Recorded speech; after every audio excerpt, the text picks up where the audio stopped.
Final week of the regular season and playoff spots are up for grabs. See if perennial powerhouses earn their position with our games today. Here we see Dardoch making his way into the studio with Hooney in tow.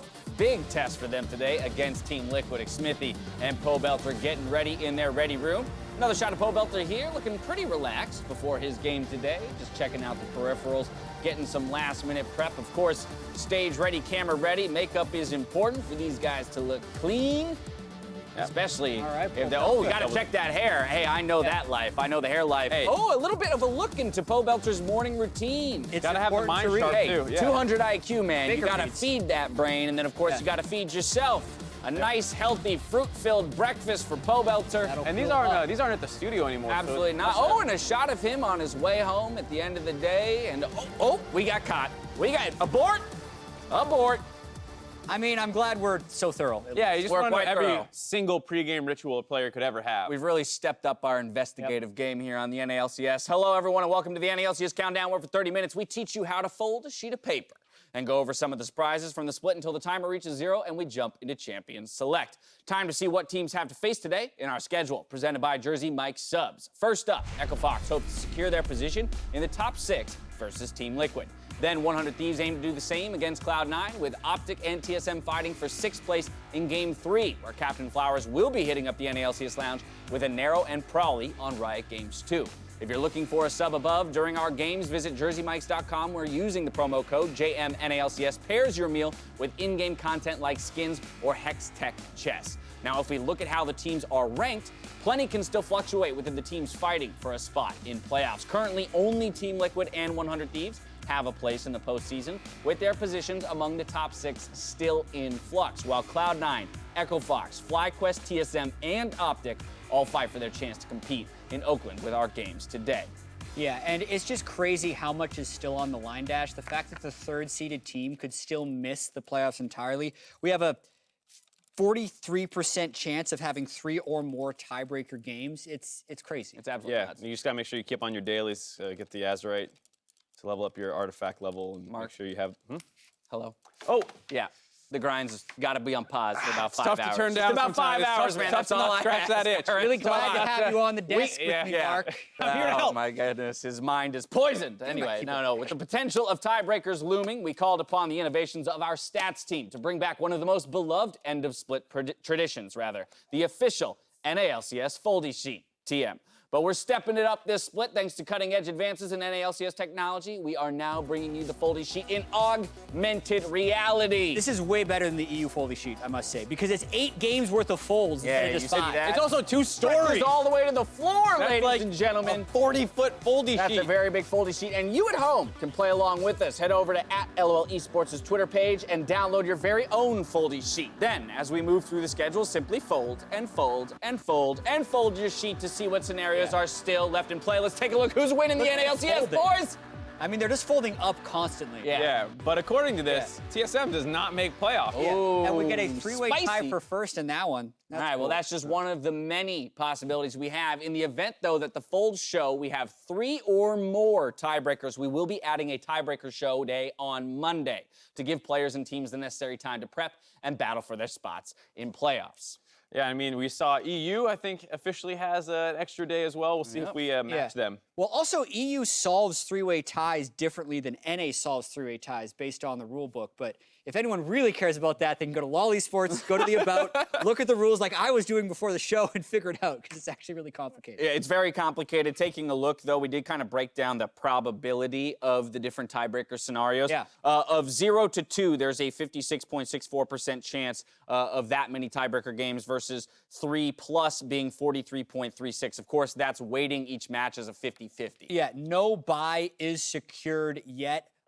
Team Liquid, even though they have a 79% chance of getting first or a tie where they don't even have to have a tiebreaker because they went off head-to-head, there's still a 1.17% chance they finish fourth. The meme that won't die, even though it's not happened a ton of times, you just have to talk about it every single time. So here's what you need. TL needs to go 0-2 this week, Fox needs to go 2-0, and then there's 2 stipulations. If Golden Guardians beat Fly, C9 then has to 2-0. However, if Fly only beats Golden Guard, or excuse me, if Fly beats Golden Guardians, C9 can either 1-1 or 2-0.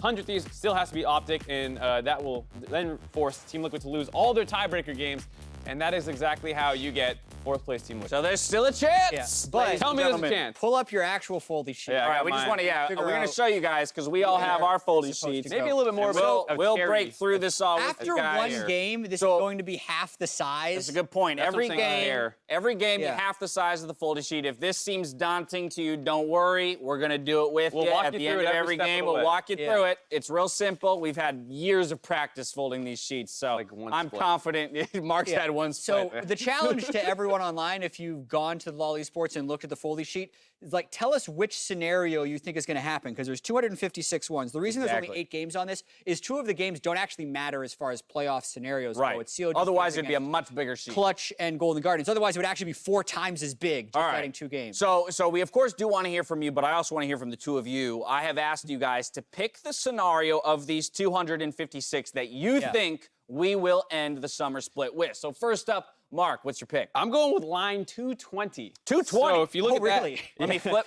my. All right, this is what it is. Yeah, it's over behind there. us. If you don't know what 220 is, it's going to be Team Liquid winning the first game, followed by C9, and then it will In the big swinger game, you're choosing Optic over TSM. Yeah, Optic That's over the- TSM is the really, really big one. The things behind me is the way that the playoffs will end seeding-wise, which will actually mean C9 is going to get a bye. And most importantly, TSM not making playoffs because they lose. Well, 220 would have a tiebreaker game between C9 and 100 Thieves. Right. And a tie that's auto-resolved between Fox and FlyQuest. My prediction was line 252. Okay. And there's actually only one difference In these lines. of that from everything, and it's that game 3 of today with There you TSM go. versus Optic. And the only difference then would be Optic or TSM making it in the playoffs, I believe. yeah, Wait a well, second. Who's not in We're here missing all of a 100 sudden? Thieves for some reason. Oh, but 100 just Thieves isn't in there. Blow past that. It's actually about TSM or Optic making it in. Alrighty. Well, yeah, that's their picks. Make sure you download that foldy sheet over on Twitter and share which scenario you think will come to pass. Now, one of the more impactful games on the playoff picture is that Game 3, Optic versus TSM, that we just talked about. And Power of Evil feels especially fired up to face Bjergsen. I don't know, just for some reason, Destiny has something with me and Bjergsen. There is just something, I'm not sure about what, but it's like, it's always me against him in like really deciding matches or me against TSM. So yeah, it's just gonna be a clash again between us, and it's gonna be possibly the deciding factor of who goes to playoffs and who doesn't, and I'm pretty confident. I'm starting to really like this rivalry between Power of Evil and Bjergsen, even to the fact that Optic is pushing it so hard as well. They sent out a tweet earlier this week talking about what PoE has done to Bjergsen, so to speak. He's knocked him out of an IEM twice. He knocked him out of Worlds last year. They're really playing into it. I believe his all-time record against them, as we can see here, is 8-5. But in the NA LCS, Bjergsen was actually 2-0 against him in spring. We even did a lolesports feature of like the PoE versus Bjergsen rivalry, and PoE's all about it. He's saying, yeah, this is such a great rivalry. I always beat him. And then Bjergsen's like, yeah, I don't really think it's a rivalry. Like, I have 4 MVPs, dude. Like, I've really dominated NA for the last 4 years.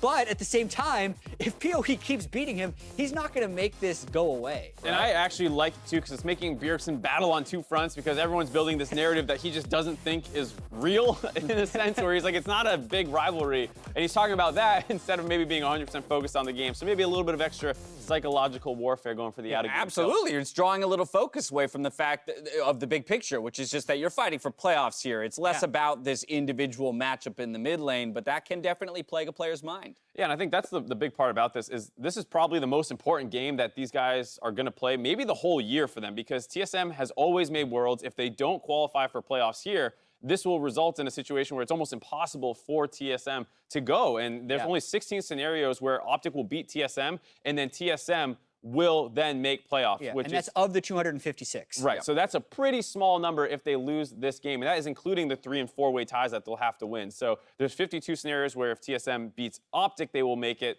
and Optic can still make the playoffs. So obviously Optic already having the 1-up in the head-to-head is what gives them those extra scenarios that they're fine in. That's the key. That's why it's such a slanted matchup for TSM, because if they don't win this single game, their entire year might come to an end. Optic with the recent win over TSM, 1-0 in the head-to-head. TSM needing to snag this one to even it up. Stakes are set, so now let's take a look at how this matchup might actually play out. Yeah, and I think every time these teams have kind of played against each other in the past, people are thinking that if TSM performs, they'll win, and if TSM makes mistakes, they'll lose. But that completely takes away of what Optic has to say about it, their agency in the matchup, because they're both 8-8 teams, and Optic, in many ways, has actually had some more impressive wins than TSM, and they win often through picking more unique champions than the rest of the league. They pick more split pushers for Dokla than any other team has picked split pushers for their top laner. PoE is often on a strong wave clear champion. I think Arrow is also strong on those longer range, more pokey AD carries that can stay from afar. And that's how they beat you. They beat you with map control. They beat you by having Dokla having consistent threat in the long game by playing macro. And you could argue that's actually a good matchup against TSM, who's really been about 5v5 team fighting. Yeah, I think the top lane matchup that you kind of hinted at is kind of the pivot point in this whole game, just because they do a lot of interesting things in the draft on Optic side, where they will leave up the Aatrox, which no one else is doing, and try and counterpick it, and that puts teams in uncomfortable positions. And for the most part, Haunter has been defaulting into Gnar and Cho'Gath and some of his best champions and kind of going back to comfort. And that's the kind of thing that Optic, if they prep well in their draft, can really look to abuse, and you see how different these two guys play.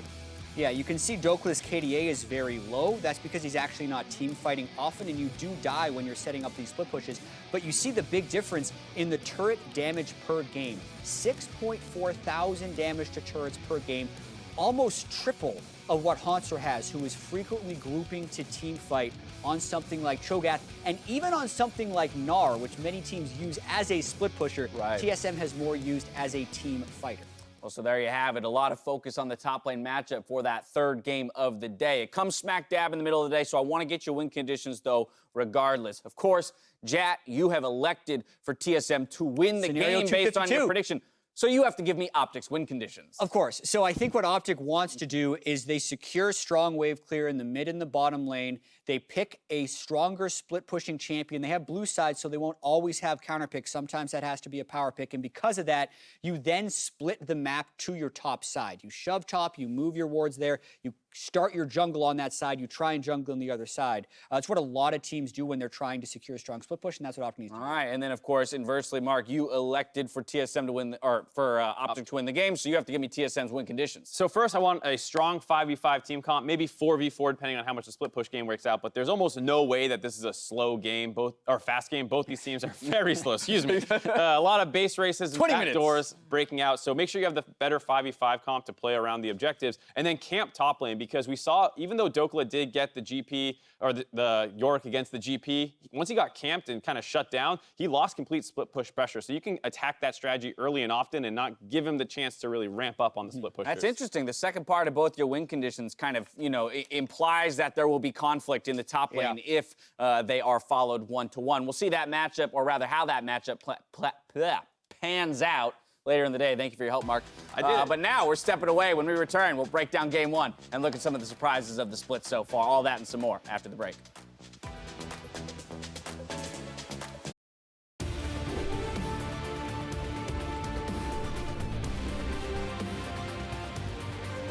Welcome back to the NA LCS Countdown. We're about 12 minutes away from game one. Back in week 3, you both made your bets on how teams would fare based on the first third of the split. So I wanted to check in, see how you guys are doing. And one bet in particular stood out to me.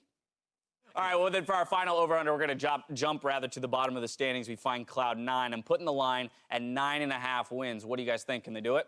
Way under. Way under? How far under, Mark? Yeah, how far under? way Way under. What's Way, way? I don't know. What do you think, Jad, on 9.5? I'm predicting them at 9, so I have to go a little bit under. little bit. Even if Mark is way They under. have to win 8 of their next 13 games. Yeah, right? I think it's possible. Way under. though, I mean, right? I'm not wrong yet. I just You want to qualify way under? Yeah, we never really said what that meant. Half a game? It's more of an emotion than a number. So you wait. You think 9 is way under? I'm not wrong yet. Right. They're at 9. They need to So- win a game this weekend. Also, this wasn't even a third of the way through the split. This was after 5 games. All right, true. So there's just even before more. a third of the way through the split. Yeah. But let's run through some of these. We have Team Liquid at 12.5. Mark, you said over. They can still do that if They they can go get to 2-0 13. this week. Jat, you said possible. under. So you need them to drop one of their games I this still week. have That a one- chance to get all of these. That one's coming in under the wire. But it a won't game against, it probably won't. But a game against Echo Fox here at the top of the day, Team Liquid could definitely drop that and give Jap the correct answer there. TSM at 11.5. Mark, you were optimistic with the over. Yeah, I was definitely drinking That's the actually TSM. impossible now. I was drinking the impossible for Mark TSM to Kool-Aid right? for a little while when I had like 12 So pitchers or Jat's something already like that. out front here, 1-0, because Yeah. we know that one's locked in. Echo Fox at 12.5. They're also sitting at 9 wins currently. So you both were correct by calling under. We're on that most one. likely going to get 2 and 2, both of us. Both of us going to get C9 wrong. I'm going to get You're going to get more wrong, I'm going to get though. TSM wrong. I'm going to get Team Liquid right. You're going to get that wrong. And we're going to be Uh-huh. tied. There's no such thing as more wrong. There is. 50-50. There Yeah. might be. 50-50. There No, might be a context- more wrong. Throw the context out the window. Way under and kind of under. That's some Let's be baloney. honest, though. I think the fact that, yes, way under and kind of under, again, should just kind of clue people into craziness or They the made a huge run. impressiveness Yeah. that Cloud9 is displaying here on the back half of the split. Yeah, and tons of roster swaps along the way, too, even happening last week. Did result in a win, but just how volatile it feels like their season has been. And they've been the best team in the last 9 games. Yep, They just beating keep winning. beating Team Liquid, right? Taking Yeah. down the #1 team in the league as of right now. Cloud9 were just one of the surprises of the split. Outside of being way, way wrong about Cloud9, what else has stood out to you two? I am very surprised at how successful FlyQuest has been Okay. and continues to be. Wild Turtle meta. I said it. Yeah, all that Yasuo Yeah. and Brandy's played has really stepped up their game. But in actuality, this team, for me, was 10th in my preseason power rankings. And now with 2 games left in the regular season, they have a 4.7% chance of finishing first. That's insane to me. Yeah, not that it's going to happen, but just that that's It even could impossible. happen. That's a possibility. It's not going to happen, but it's a possibility. Right. And for a team that you would project to finish 10th, to even have that or just possibility in the 9th hey, week they'll is be insane. right on the outside of the playoffs. Right. Best case scenario. Oh, yeah. But wow. I mean, yeah, sitting at 9-7 right now. Mark, what about you? What's been a surprise? For me, it's got to be the base races. Just given how the season started with all the crazy funnel strategies and the mages bottom, and then we went through this kind of 2 to 3 week burst where FlyQuest and Optic just backdoored everybody in the league, it felt like. And then Echo Fox got in on it, picking on TSM, and it was just insane to see this start happening so close together and in upset situations a lot of times where it felt like the favorite was losing games due to this. Yeah, I mean, split pushing did And really the come marksman back at the TPs. end of the game. It's always Marksman Sven. TPs contributed to it. People were more willing to suicide in. Like, it's probably something to do with teams being so much about the 20 to 25 minute games early on in the season that there's some rust when getting back to playing that macro game. Right. Also, like a bunch of the game changes that happened, less health on Nexus turrets. But even with all of that, there's still so many base races. Yeah, so often it was the team with the gold lead that was losing the game because of that overcommittal or something, and then the base race happening. Take to Twitter, though. Tell us what your biggest surprise of the split was thus far. Tweet to LOL Esports with the hashtag NALCS, and we'll review some of yours tomorrow. Now let's take a look at this week's mic check that takes a listen at some of the lighter moments from Week 8. This is going on the mic check. No, there's no way. This is just There's no way. pure unadulterated idiocy. Ba ba ba ba ba ba ba. Hide, hide. Coming. Listen. Watch out, no thumbs. W2, Harold. Go, Yasuo nothing. Nice. Dancing on an Omega ending today. Omega. I still don't understand how we can have 62 ping in solo queue. I'm sorry. Every week this happens. Hey, I feel like having a crisis right now. Why don't people just go like electrocute everything? Like why don't you just go electrocute Alistar? No. Why You're not? very squishy. Just go electrocute Tom. Auto Q, auto. lobby? Doesn't matter if you're squishy if they're dead, does it? And in this split, heading against Cody Sun again. Stop. And I lost again. Stop. So I'm 0-5 versus Cody Sun. Hog. So if you do the math, We lost. Wow, it's done. Go. Alright. No. Help me. I'm coming. him too, dude. I'm not helping you. Nice guys. Nice. Finish. I need up. Yeah. Finish and move left. Left. Just right. I'm looking away. Okay, I'm looking tower. Chase. We're C9 now, by the way. That's what Waldo wants you to do. We're actually C9. It's gonna be hard in lane phase, but if we have Blabber and Licorice and Jensen. Oh, we win. I'm on Kindred. Alessandro flash. Solar Trust. Nice. Can you especially turn me down for Fabian? Oh yeah, this guy, can you just mute him? Just straight mute. Yeah, there's a bug here. We cannot talk. What's going on? There's a fly on our face. It's on top of you, Trevor. Oh, wait, we cannot talk about the game, right? Got him? Down. Oh. Wait, all you guys say eat me when I'm Tom Kench? I mean, what should I say? You guys aren't in danger, it's just one spell hits you, and you're like, eat me! Come on! I'm dying! Joke. And DPM. KDA. KDA is more important. Reddit will like me. Nice. Some light moments in week 8, but things are about to get a heck of a lot more serious here in week 9 as, again, we race for playoffs. Ahead of our first game, though, Doublelift is feeling confident in the Fox matchup in typical Doublelift style. Echofox is just really willing to do random stuff topside. I think Demonte really wants to, he wants to try too hard to prove that he's good, so he just does really stupid stuff all the time. Dardoch also suffers from that. Actually, all 3 of those players suffer from that. I mean, sometimes they look really good, like Huni and Dardoch and Demonte look really, really good at styling on people, and then sometimes they look mega boosted because they're the kind of players that'll just, go for a play because they can and not because it's good. And so, that can be, a really big strength because people usually aren't looking out for the same thing as, Dardoch and Huni are looking out for. And the downside to it is just that they might, chain feed. So I think Echofox is a really hard team to play against because they're so unexpected with what they're doing. The bright side is that their bot lane is really easy to play against. So I am really looking forward to playing against Lost and Smoothie. I think we can really take over the game. He's got a lot more articulate with his trash talk, but you still see these moments where his eyes go really wide, I'm about to roast somebody. I love it. But it's because it it comes right off a compliment, too. So Yeah. it's thinking, well, this will land a lot more honestly if I say it this way. Yeah, I mean, he's got to give credit where credit's due and then smack people down and let them know that he's still the best. In that first matchup, though, you've got 2 teams who met in the semifinals last split, both looking to prove they deserve a top spot amid hiccups in week 8. We can't forget those. Yeah, and Echofox has been struggling a little bit ever since the trade. It was their first 0-2 week last week, but in their wins, it's been a little hard fought. They've been 3-3 since the trade, and it still feels like this team has a lot of the same strengths and weaknesses that they've had for basically their inception this year. Yeah, and I do feel like even though they've switched out 3 players, they still live and die by Huni and Dardoch. So many people are saying there's games where Huni has a lot of deaths and they lose, but last week it was really Dardoch. He had the Lee Sin game into a Poppy where he died 5 times, and he had the Aatrox jungle game where he also died 5 times, which was almost double what anyone else on his team had. So when this team is good, it's often because Dardoch is smashing. But he fell behind in all of their games last week, and if they want to move and make this push for a playoff bye, it's got to be Dardoch playing well. He's got to turn it on today. Now, Team Liquid, they come into the matchup slightly wounded from their first loss on the back half of the split against Cloud9. Yeah, but they're still considered the favorites, I think, unanimously. And it's a really interesting one because they have improved from spring, definitely, but they're not untouchable in any sense of the word.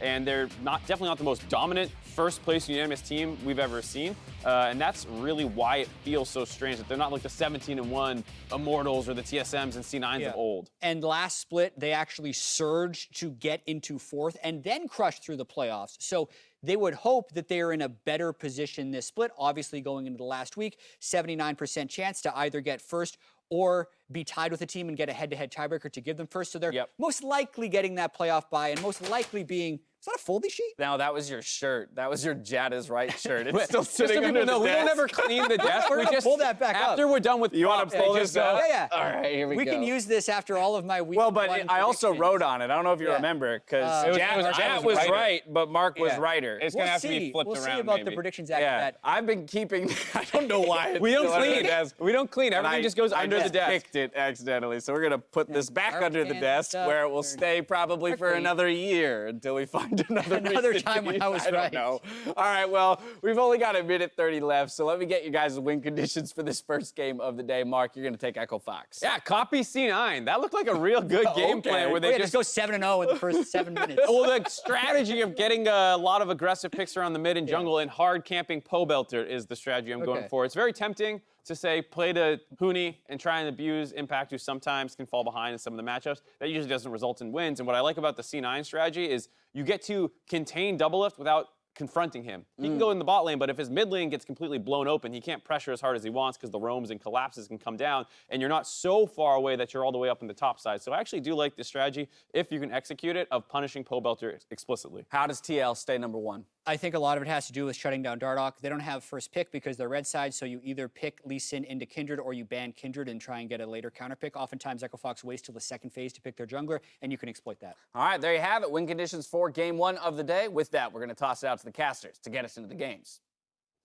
Thank you very much, Dash. Welcome to the Battle Arena, the final week of the regular season for the North American LCS. Odds are fairly high of a tiebreaker at the end of tomorrow, or maybe even in Monday. But it's Team Liquid versus Echo Fox here on stage. I am Freak. To my right is Azael. How you doing? I'm doing great, man. This is going to be a good one. Playoff buys on the line. Echo Fox has got some